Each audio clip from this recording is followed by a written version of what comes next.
सभी भाइयों बहनों को नमस्कार। आपने मेरी पिछली वीडियो देखी होगी। मैंने उसमें कहा था कि मैं कोई भी वीडियो बनाऊंगा वो एक फैक्ट के ऊपर बनाऊंगा, जो भी मतलब ट्रू थिंग्स होंगी उनके ऊपर वीडियो बनाऊंगा। कोई भी ऐसे पॉलिटिकल इशू नहीं होंगे कि हाँ मैं एक ही पार्टी के लिए कोई वीडियो बना रहा हूँ या कोई ऐसा कंटेंट है जिसमें मैं किसी सरकार की या किसी पार्टी विशेष की तारीफदारी कर रहा हूँ। ऐसा कुछ नहीं होगा।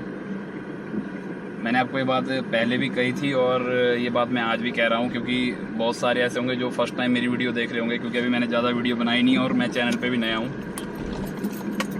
तो आज जो हमारा टॉपिक है वो है 14 जून का। बहुत सारे लोगों को पता होगा 14 जून को क्या हुआ था, और बहुत सारों को नहीं पता होगा। जो अपडेट नहीं रहते मे भी उनको पता ही नहीं होगा। तो जिनको नहीं पता उनको मैं बता दूं, और जिनको पता है उनको भी थोड़ा ब्रीफली बता दूं। 14 जून वो दिन था जिस दिन इंडियन गवर्नमेंट ने एक अमेंडमेंट पब्लिक के सामने रखा था, और वो अमेंडमेंट था इंडियन आर्मी की जो रिक्रूटमेंट होती है उसको लेकर, और उसका नाम भी कुछ इस तरह से रखा गया था। उसका नाम था अग्निपथ था, और एक शॉर्ट टर्म के लिए जो है आर्मी में रिक्रूटमेंट होनी थी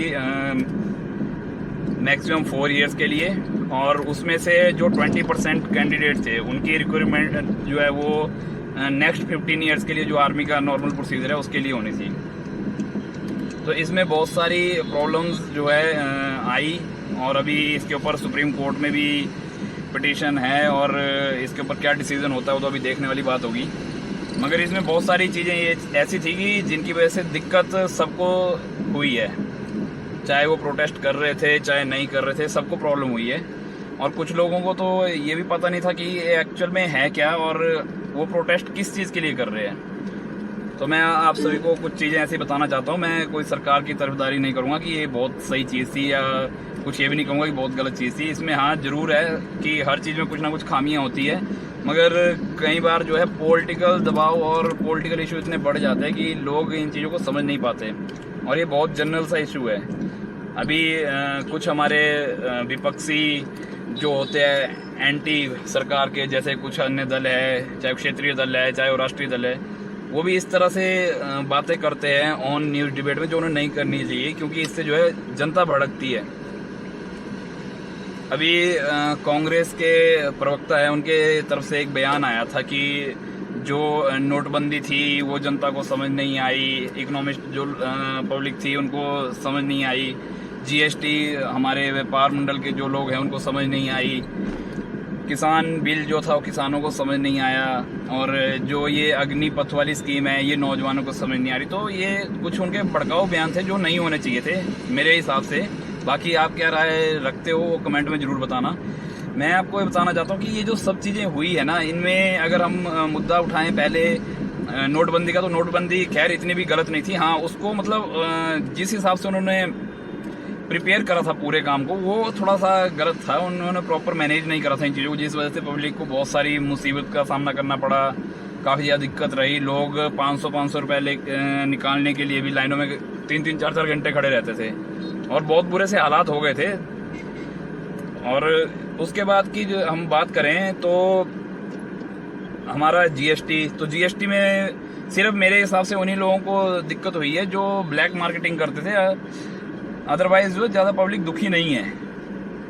जीएसटी से ज़्यादा पब्लिक दुखी नहीं है। और रही बात किसान बिल की, हाँ उसमें बहुत सारी दिक्कतें थी। वो पहली बार मुझे एक पॉइंट ऐसा लगा था गवर्नमेंट का जिसमें मेरे को पॉलिटिक्स साफ दिखी थी। एक्चुअल में बहुत सारे पॉइंट ऐसे होते हैं उनमें पॉलिटिक्स नज़र नहीं आती, क्योंकि गवर्नमेंट अपनी चीज़ें साफ मनवाने के लिए बात करती है और साफ दिखाती कि नहीं हम तो अपनी जगह सही थे, हमने पब्लिक की वजह से जो है ये बिल वापस लिया। मगर कहीं ना कहीं उसमें अपना किसान बिल में ये था कि गवर्नमेंट ने पहले तो इस चीज़ को सही दिखाया, और बाद में जो है उन्हीं लोगों ने इस चीज़ की कमियां भी बताई जब उन्होंने वापस लिया कि हाँ हमें पता है इन चीज़ों से ये दिक्कत हो रही थी। अगर उनको पहले ही पता था तो उन्होंने फिर इतना टाइम वेट क्यों करा, और इतने सारी जनता जो सड़कों पे बैठी हुई थी इतने टाइम से, 1 साल से ज़्यादा टाइम तक जो है लोग सड़कों पे बैठे रहे। तो ये सब चीज़ें गलत थी। वो सरकार को पहले डिसीजन ले लेना चाहिए, मगर ज़रूरी नहीं कि सरकार हर बार गलत डिसीजन ले, हर बार सही ले। मगर इसमें हम थोड़ा सा टॉपिक से भटक गए। टॉपिक हमारा था अग्निपथ का।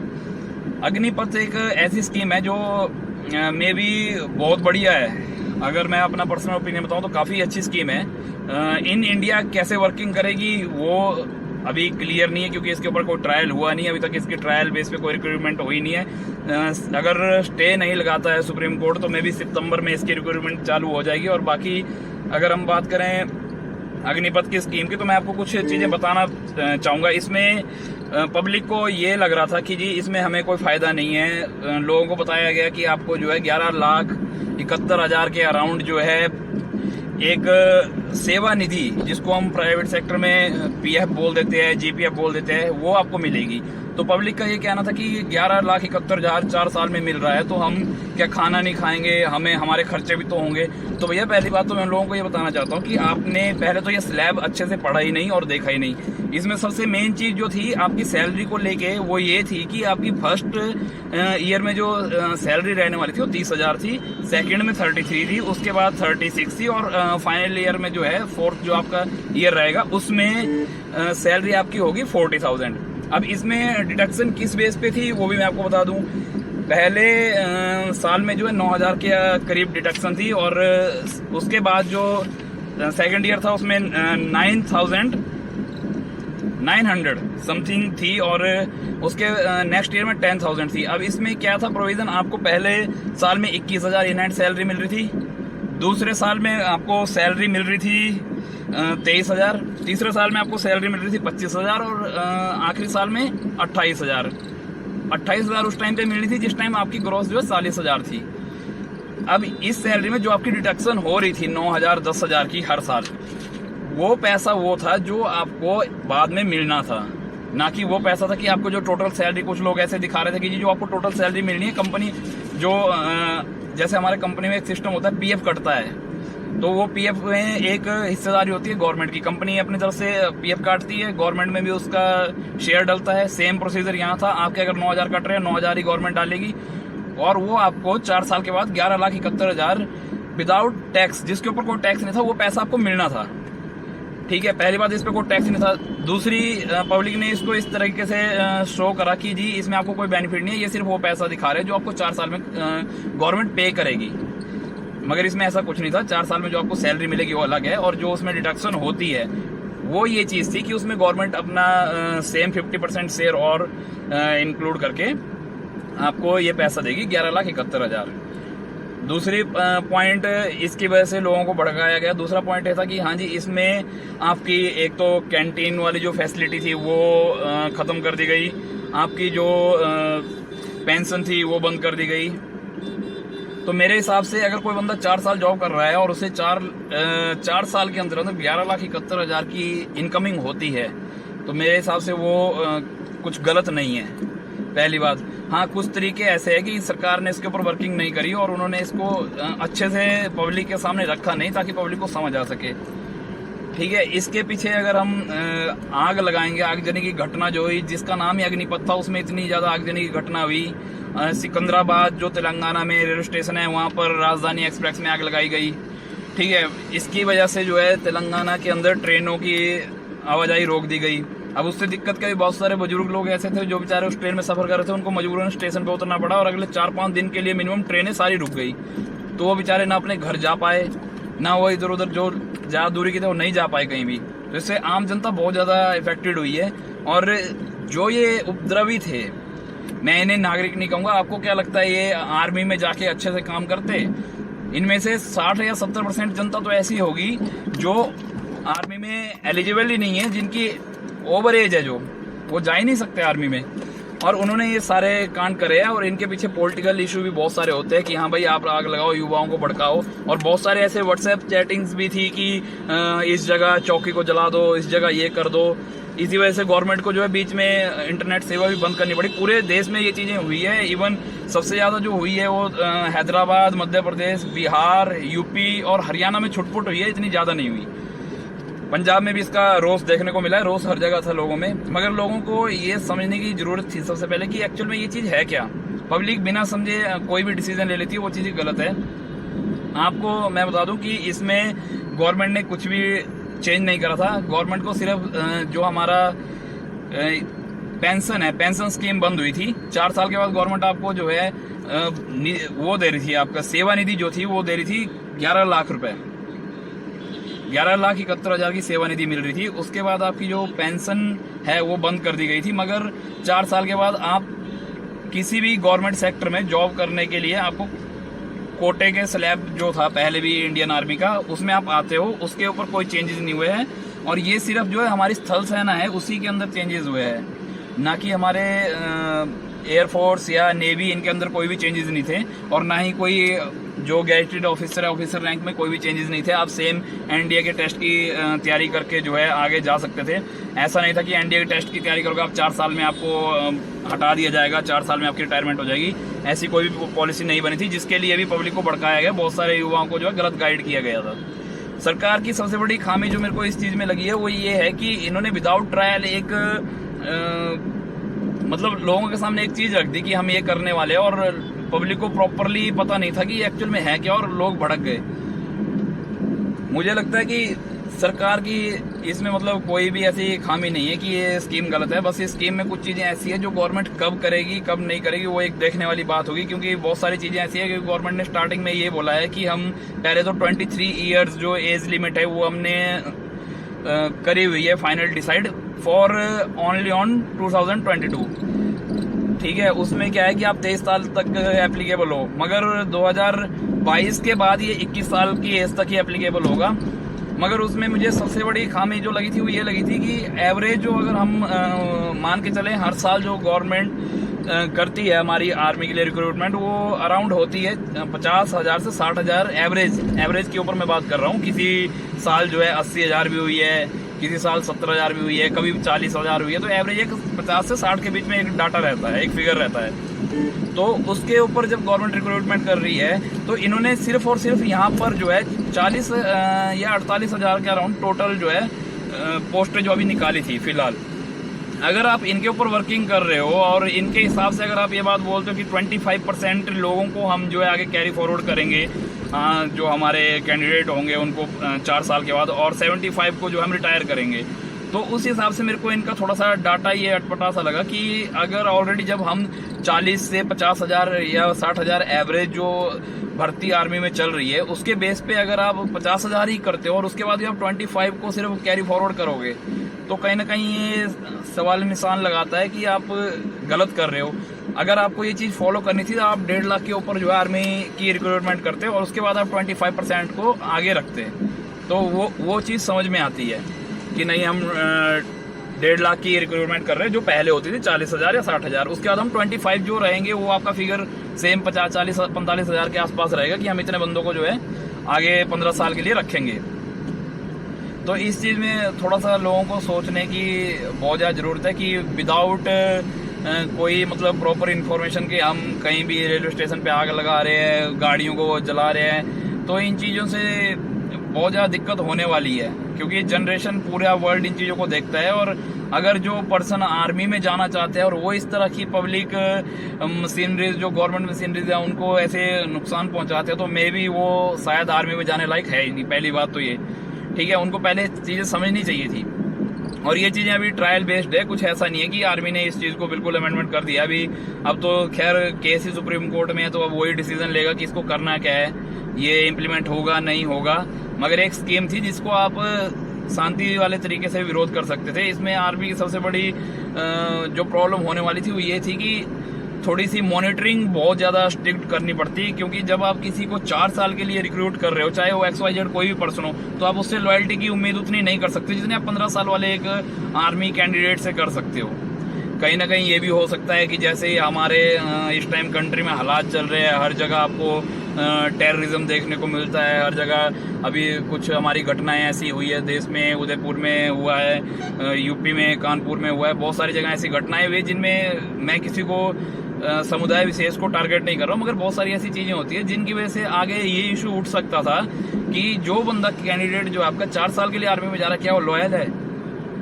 तो आर्मी में जब जा रहा है तो इसके ऊपर जो है गवर्नमेंट को, आर्मी को बहुत ज़्यादा मॉनिटरिंग रखने की ज़रूरत थी, क्योंकि हो सकता है 4 साल के बाद आपकी जो बहुत सारी कॉन्फिडेंशियल चीज़ें आप उनको कैसे मैनेज करते, कैसे हैंडल करते, क्योंकि 4 साल बाद तो आपके जो कैंडिडेट है वो रिटायर होने वाला है। 4 साल के बाद तो आपको कोई आगे जाके कोई भी इन्फॉर्मेशन कैरी फॉरवर्ड कर सकते हैं, किसी को भी दे सकते हैं। वो चीज़ें बहुत ज़्यादा इम्पैक्ट डाल सकती थी, क्योंकि फॉरेन में ये चीज़ें इम्प्लीमेंट है, इसराइल में है, यूएसए में है, फ्रांस में है, इटली में है। इटली में तो बहुत कम उस पे है, स्लैब पे है, मगर सबसे ज़्यादा यूके और इसराइल में है। तो अगर हम इन चीज़ों को उन कंट्रियों के हिसाब से देखें तो वहाँ का जो इंटरनली माहौल है वो बहुत अलग है। हमारी कंट्री का इंटरनली माहौल बहुत अलग है। यहाँ 4 साल वाली स्कीम चलाने के लिए या तो आपको पब्लिक को पहले तो बहुत अच्छे तरीके से मोटिवेट करना पड़ेगा, और ऐसे आप नहीं कर सकते, क्योंकि कोई भी आर्मी में आ सकता है और कोई भी किसी भी प्रकार की यहाँ पर घटनाएं कर सकता है, बाद में दिक्कत हो सकती है, क्योंकि 4 साल बहुत छोटा टाइम है। तीसरी बात, अगर पब्लिक ने एक बहुत ही अजीब बात ये उठाई थी कि जी जो 4 साल के लिए भर्ती होंगे उनको जो है सेना में रखा जाएगा और उनको फ्रंट लाइनर बनाया जाएगा, सबसे आगे गोली खाने के लिए कि भैया आओ और गोली खाओ। तो ऐसी कोई भी बात नहीं है। गवर्नमेंट ने इसमें आपको साफ इसमें मेंशन कर रखा था। आप जो हमारी अग्निपथ स्कीम है उसके ऊपर गवर्नमेंट वेबसाइट के ऊपर जाके दे सकते हो। जो इनका स्लैब था उसमें जो है आपको 48 लाख के अराउंड का जो है इंश्योरेंस था, इंश्योरेंस कवरेज था। अगर कोई भी प्रकार की कैजुअलिटी होती है, इवन एक्सीडेंट में, ऑन ड्यूटी कुछ भी होता है, तो 48 लाख का कवरेज था। वो अराउंड वैसा ही है सिस्टम जैसा हमारे नॉर्मल आर्मी में होता है। उसके बाद की बात करें तो हमारे जो सेम टू सेम पैटर्न वही रहता। आफ्टर रिटायरमेंट जो आपका एक्स सर्विसमैन कोटा जो था, वो इंडियन गवर्नमेंट का जो भी प्रोसीजर है सेंट्रल जॉब्स में, स्टेट जॉब्स में, वो सेम रहता। अब इसमें बिहार में आग लगी तो मैं बिहार का एक मुद्दा उठाना चाहूंगा कि बिहार में एक सबसे बड़ी दिक्कत ये भी है कि वहाँ का जो स्टेट गवर्नमेंट का कोटा है, स्टेट गवर्नमेंट का जो रिजर्वेशन कोटा है एक्स सर्विसमैन को लेके, वो जीरो है। और बहुत सारे स्टेट्स में दिक्कत ये है कि वो जीरो छोड़ो, कुछ स्टेट में तो ऐसा है ए और बी में कैटेगरी में है नहीं, सी और डी में, मतलब मैक्सिमम सी और डी में जो भी कोटा है सी और डी में है। इसमें मेरे को सबसे ज्यादा जो अच्छा सिस्टम लगा हिमाचल का लगा।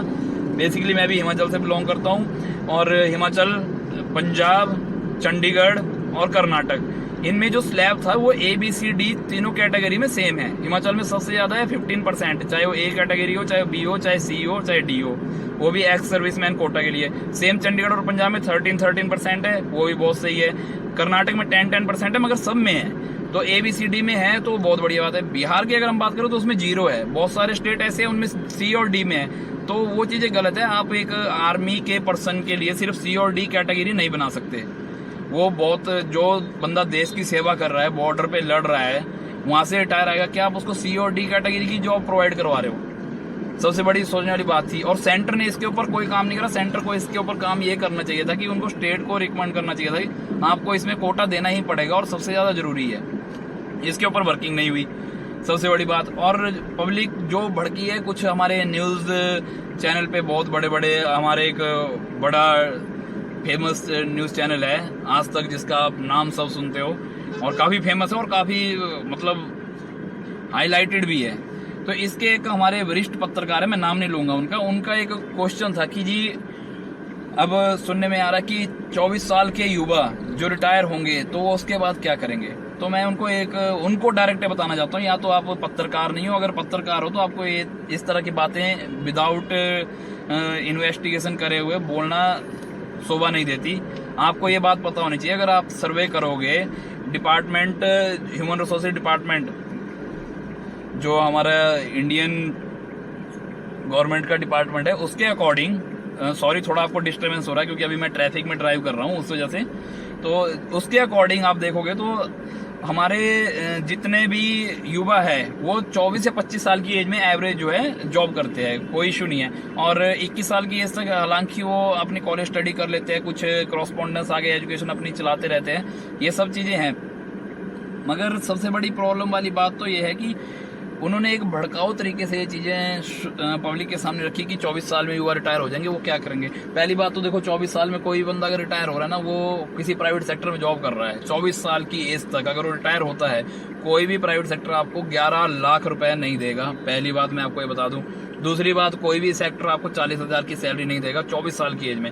हाँ, कोई ज्यादा एक्सपर्ट हमारे इंजीनियर है, ज्यादा अच्छे पढ़े लिखे हैं, उनको मिल सकते हैं। तो इस हिसाब से तो हमारा ऑफिसर रैंक भी आर्मी में, अगर आप इतने हाईली एजुकेटेड हो आप उसमें जाइए, आपको अच्छी सैलरी मिलेगी। हम उन चीजों को कंपेयर नहीं करें, मैं एक नॉर्मल मिडिल क्लास के लेवल की बात कर रहा हूँ। तो आपको कोई भी 11 लाख रुपए नहीं देगा, ना ही कोई आपको 40,000 सैलरी देगा। आपको 21 साल से लेकर 24 साल की एज तक 11 लाख रुपए और 40,000 सैलरी पर मंथ अगर मिल रही है या 30,000 मिल रही है, तो मेरे हिसाब से कोई बेकार बात नहीं है इसमें।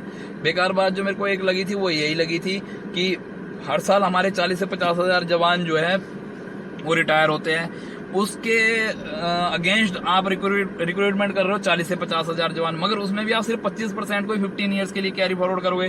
तो एक तो आपका कहीं ना कहीं जो एक रैंक 1 पेंशन वाला जो आपने स्कीम शुरू करी थी उसके ऊपर इम्पैक्ट पड़ेगा, और ये जाहिर सी बात है क्योंकि वो तो फेल होती हुई दिख रही है। क्योंकि जब आपके पास इतनी आगे पर्सन ही नहीं बचेंगे, आप स्कीमें इस टाइप की ला रहे हो, तो उसका तो कुछ मतलब नहीं बनता ना फिर रैंक 1 पेंशन का, वो आपका फिर है नहीं स्कीम, उसको तो बिल्कुल भूल जाना चाहिए। 25% लोगों को जिनको हमारे जवानों को आगे कैरी फॉरवर्ड किया जाएगा, क्या उनको कैंटीन फैसिलिटी जो है और जो अदर फैसिलिटीज थी और पेंशन वाली जो फैसिलिटी क्या उनको प्रोवाइड की जाएगी? तो अगर की जाएगी तो ये उनको ब्रीफली जो है जनता को समझाना चाहिए था। डायरेक्टली आप कोई स्कीम अगर पब्लिक में लॉन्च करते हो उससे पैनिक होता ही होता है, क्योंकि आपको पता है कि एक गवर्नमेंट अगर कोई भी एक्शन ले रही है उसका रिएक्शन होगा ही होगा, क्योंकि एंटी बहुत ज्यादा होते हैं, बहुत ही ज्यादा। इस टाइम पार्टीवाद इतना ज्यादा बढ़ चुका है हमारे देश में कि पॉलिटिक्स के चक्कर में तो कुछ भी हो जाता है। अभी हमने लास्ट टाइम देखा था हमारे लाल किले के ऊपर जो 26 जनवरी वाली घटना हुई थी। 26 जनवरी बहुत बड़ा दिन होता है हमारे देश के लिए, उसके ऊपर जो घटना हुई थी वो सब पॉलिटिकल इशू थे। मैं इस चीज़ को डायरेक्टली बोलता हूँ कि वो पॉलिटिकल ही थे, उनमें कोई जो हमारा व्यक्ति है, हमारे देश का कोई भी नागरिक है, वो ऐसी हरकतें ऐसे नहीं करेगा विदाउट पॉलिटिकल सपोर्ट के। उसमें पॉलिटिकल इशू बहुत ज़्यादा था। अब उसके बाद मैं आपको ये बात बताना चाहता हूँ कि अगर ऐसा कुछ इशू था तो पब्लिक को पहले डीपली इसके बारे में स्टडी करनी चाहिए थी। विदाउट स्टडी उन्होंने ये सारे काम करे, तो उसकी वजह से कुछ नहीं हुआ, सिर्फ जनता परेशान हुई है। और पब्लिक में जो पैनिक क्रिएट हुआ है वो गवर्नमेंट की कुछ लापरवाही की वजह से, और गवर्नमेंट जिस हिसाब से जो है अपने स्कीमों को लोगों के सामने रख रही है वो थोड़ा तरीका जो है गवर्नमेंट का गलत है। इन सब तरीकों की वजह से जो है पब्लिक को ही प्रॉब्लम होती है, सरकार का कुछ नहीं जाता। अब सुप्रीम कोर्ट में इसकी पिटीशन चली गई, अब सुप्रीम कोर्ट इसके ऊपर क्या डिसीजन लेता है वो देखने वाली बात होगी। सबसे मेन, अगर इसको आगे स्कीम को वो ऑन रखते हैं, अगर या तो इसके ऊपर स्टे लगा दें तब तो अलग बात है। अगर ये चालू होगी तो सितंबर मंथ में इसकी रिक्रूटमेंट होगी। और मैं सभी भाइयों से निवेदन करता हूँ जो भी इस एज स्लैब में अपने 17 से 23 के बीच में आते हैं, तो कृपया करके आप एक बार इसका ट्राई जरूर करें। और इसमें जो है एज लिमिट अभी इस ईयर के लिए 2 ईयर एक्सटेंड करी गई है, और आगे जो है एज लिमिट रहेगी 21। और आपको एक बार इस स्कीम को ना डीपली एक बार रीड करना चाहिए। अग्निपथ स्कीम पे गवर्नमेंट एक साइट है, उसके ऊपर आप जाके इसके पूरे बेनिफिट जो है वो एक बार डीपली रीड करो, आपको समझ में आएगा कि एक्चुअल में ये चीज़ है क्या और हमें क्या बेनिफिट हो रहा है। काफ़ी सारे इश्यूज है और भी देश में जिनके लिए हम लड़ सकते हैं, मगर इस तरह से अगर आप आगजनी की घटना करोगे और देश में ये दिखाओगे कि आपने जो है प्रॉब्लम बहुत ज़्यादा क्रिएट कर रखी है, तो ये किसी के लिए भी सही नहीं है। इंटरनेशनल लेवल पे भी कंट्री की बेइज्जती होती है कि जो नौजवान हमारे आर्मी में जाने के लिए तैयार है वो देश में खुद आग लगा रहे हैं, तो ये चीज़ें गलत हो जाती है। हालांकि हम जानते हैं कि कितने लोग उसमें से जो है आर्मी में जाने वाले थे और कितने लोग जो उसमें से उपद्रवी थे। उपद्रवी ही ऐसे काम करते हैं। कोई एक नागरिक जो अपनी जॉब सिक्योरिटी को लेके बहुत ज़्यादा पॉजिटिव है वो एक काम नहीं करेगा। कोई बंदा आर्मी में जाना चाहता है वो उसमें ना बचपन से ही एक देश प्रेम इतना ज़्यादा होता है, वो ये सब हरकतें नहीं करता। ठीक है, तो प्लीज़ आप सबसे रिक्वेस्ट है, एक बार अगर ये स्कीम ऑन होती है तो आप सब एक स्कीम का फ़ायदा उठाएं। इस स्कीम में गलत कुछ नहीं है। कुछ गवर्नमेंट के जो इसमें एरर थे वो मैंने आपको बताई दिए, उनके ऊपर गवर्नमेंट कैसे काम करती है वो सोचने वाली बात होगी। बाकी इसमें ऐसा कुछ नहीं है कि आपको जो है इसका फ़ायदा ना हो। स्कीम काफ़ी अच्छी है और मैं किसी सरकार की इसमें बड़ाई नहीं कर रहा हूँ। और मैं ये भी बता दूं आपको कि इसमें जो गलतियां हैं, जो खामियां हैं, वो यही है कि आप जो 25% को ही सिर्फ आप रखने वाले हो, तो 25% के हिसाब से आपको रिक्रूटमेंट कम से कम 1.5 से 2 लाख की करनी चाहिए। क्योंकि एवरेज आप हर साल अगर हमारे 40,000 जवान 50,000 जवान रिटायर हो रहे हैं तो आपको उस फिगर को एक इस हिसाब से तो हमारी जो है फिगर धीरे धीरे डाउन हो जाएगा। और अगर उसको मेंटेन रखना है तो उसके लिए आपको अराउंड 160 या 1,60,000 या 70,000 के अराउंड आपको रिक्वायरमेंट पर ईयर करनी पड़ेगी।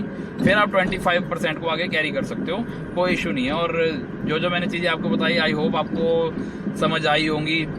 अगर नहीं आई है तो प्लीज़ आप मेरे को कमेंट करके बता सकते हो। मैं उस कॉन्सेप्ट को आपको डीपली क्लियर कर दूंगा, जो भी आपका इसमें प्रॉब्लम होगा कि हमें इस चीज़ का पता नहीं चला।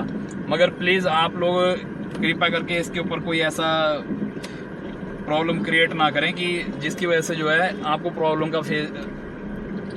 फेस करनी पड़े।